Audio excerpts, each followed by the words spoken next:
Assalamualaikum warahmatullahi wabarakatuh. Wahai saudaraku yang ana cintai di seluruh Nusantara dan di seluruh jagat raya ini. Kenapa saat ini bermunculan dakwah di medsos? Ana sebenarnya sudah lama mengamati dan eksperimen terhadap hal ini, karena sebenarnya mereka adalah orang-orang yang berpotensi namun tidak dianggap. Ana tidak bercanda dalam pengamatan ana ini, wahai saudaraku.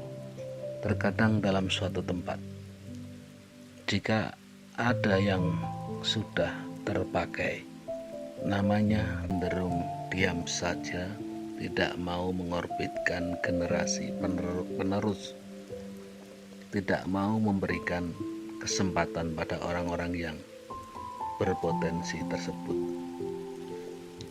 Entah takut kesaing atau sebuah ego atau tidak menguntungkan baginya. Itulah realitanya yang ringan saja. Terkadang dalam suatu masjid, terkadang kepengurusan dipegang oleh keluarganya, dan semua handetolannya. Hampir satu kampung dipegang oleh keluarga orang tersebut. Itu realitanya, wahai saudaraku. Sehingga yang seharusnya maju jadi tidak berkembang. Itulah realita yang terjadi sesuai basis data. Itu sesuai pengamatan anak. Lalu orang-orang yang berpotensi tersebut berusaha menyampaikan inspirasinya dengan caranya. Yang ada yang menyampaikan dakwah di medsos lah. Yang paling mudah itu tadi, wahai saudaraku. Terkadang di medsos memang bisa menyampaikan inspirasinya dengan caranya. Sedangkan alasan yang kedua, terkadang keegoan seseorang. Contoh, karena orang yang berperan kurang suka dengan salah satu orang yang berpotensi tersebut. Mungkin karena sebuah masalah pribadi, sehingga tidak memberikan kepercayaan terhadap orang-orang yang berpotensi tersebut. Sehingga timbullah kekecewaan dan muncullah beberapa nama-nama yang tidak dikenal di media. Fahim tuh? Saudaraku yang ana cintai, di seluruh penjuru negeri, di seluruh jagat raya ini. Jadi sebenarnya tidak mungkin ada asap tanpa ada api. Kenapa semua itu terjadi, wahai saudaraku?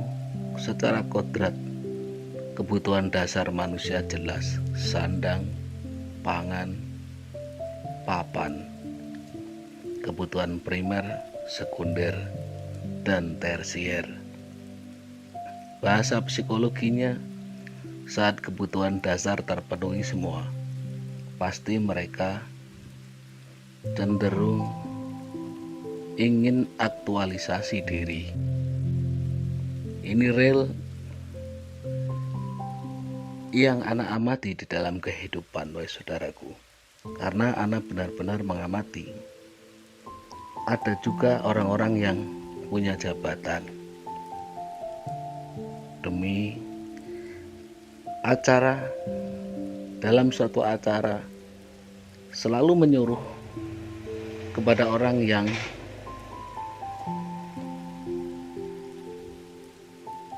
salah satu itu saja.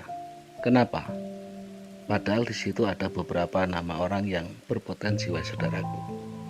hal itu membuat ketersinggungan, dan karena alasannya mungkin karena sebuah keakuan orang yang disenangi mungkin sama orang yang berperan tersebut menguntungkan baginya, sehingga dan orang yang dipercaya tersebut tidak memberikan kesempatan kepada yang lain yang berpotensi, sehingga muncullah dakwah-dakwah medsos tersebut. Hal ini tentunya berhubungan dengan keadilan dan kebenaran. Pastinya yang menguatkan tentunya segala yang menggerakkan tersebut adalah Allah Subhanahu wa Ta'ala. Tanpa digerakkan oleh Allah, semua ini tidak akan ada dan tidak akan terjadi. Saudaraku yang ana cintai di seluruh jagat raya ini, karena sebuah realita yang terjadi, bahkan mungkin dalam hal politik, saat seseorang berjuang lurus di jalan Tuhan, ada juga yang mungkin menjatuhkan lewat keluarganya, dijatuhkan dengan sesuatu yang mungkin disukai oleh keluarga tersebut, sehingga jatuhlah orang yang sudah dipercaya karena dampak terkena perbuatan negatif dari keluarganya. Paham tuh? Itulah sebuah strategi politik tersembunyi di dalam kehidupan. Hai saudaraku yang ana cintai di dalam kehidupan ini, saudaraku yang ana cintai di seluruh jagat raya ini,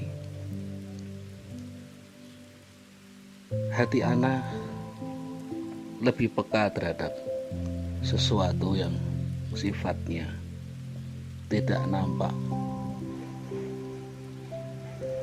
karena sebenarnya ana memahami dan menganalisa dengan berbagai kejadian, namun terkadang ana memilih untuk diam.